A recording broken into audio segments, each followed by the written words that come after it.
Assassin's Creed Syndicate is a return to form for the Assassin's Creed franchise, as it hits a high previously not seen in the series, probably since Assassin's Creed Brotherhood. The addition of the extra methods of traversal, including the grapple hook in the carriages, sees the series hit a Batman level of fluid movement as you race around 19th century London. The dual protagonists lend a much needed contrast against each other, as Jacob hits the Ezio-style roguish charm. What the hell are you doing? We're not playing games anymore, Roth! While Evie has the Altair-style stoic personality. Assassin's Creed Syndicate is number 5 on my list due to some issues though, as it suffers from the same formulaic approach of the previous games, considering the Ubisoft style of tower climbing and hundreds of collectibles, and poor pacing towards the end of the game, with the final sequence kinda falling a little short.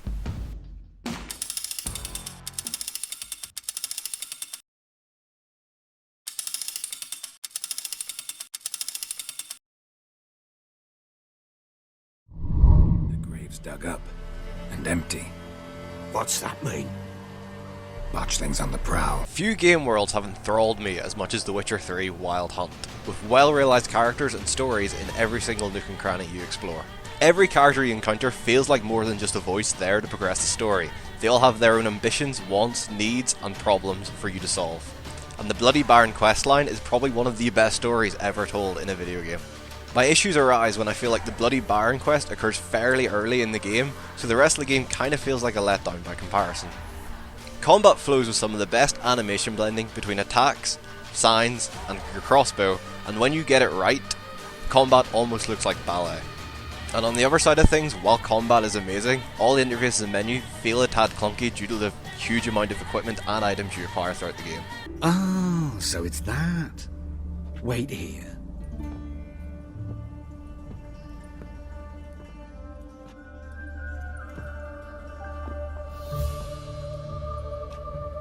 Any better?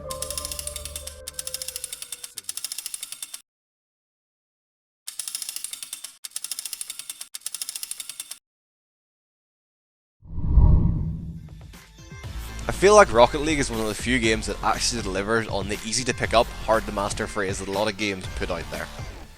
Rocket League has these amazing moments where, even though it looks completely flawless, it's an actual fluke, and even when it's complete fluke, it looks like you meant to do every single thing. Rocket League is backed up by amazing post-release support, with new free game modes being released every so often, and even new arenas, and there's even some awesome, cool, paid cosmetic DLC.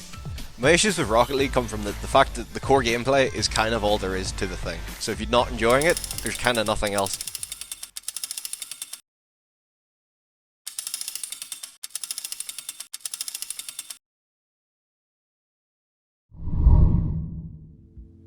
At its core, Life is Strange is a heart-wrenching story wrapped inside the episodic format that Telltale have made famous. To differentiate itself though, it does away with the shoddy action sequences kinda seen in Telltale games quite a lot, and tends to focus on its deep and heartfelt story that really tugs on your heartstrings. And while initially not used to their full potential, the time mechanics that wrap the entire game into one neat package come into their own towards the end and make each choice feel like an actual decision rather than a stab in the dark. Life is Strange also deals with some themes and ideas that video games have been kinda scared to go near in the past, and it talks about them and handles them in the right way and with enough care that they seem so meaningful. My biggest issue with the game though is that the final choice seems a bit foreshadowed, so when you actually have to make it, it's a lot less effective than it really should be.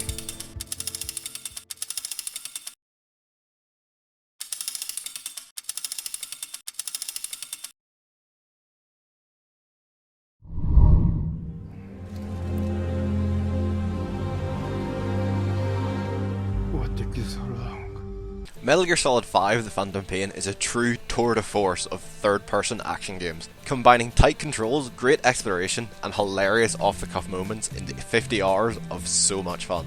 The Phantom Pain probably is the first Metal Gear game playable because it's actually fun to play, rather than just going in and bearing with it because of the insane story. By itself, the story isn't great, but when you think about how the story fits into the entire Metal Gear fiction, it's amazing and makes so much sense in that 20-year gap that exists in that fiction. All the characters are great and are all fully realised, incredibly acted and portrayed, and some of the cinematography in the cutscenes is film-esque. A handful of interesting and fun systems to play with all work in tandem perfectly as the backbone to the action gameplay, from vaulting soldiers for your mother base, to building and researching new gear to bring out to the field. All in all, I feel like Metal Gear Solid 5 is one of the greatest games ever made, and it caps off 2015 as probably one of the best years in video games ever.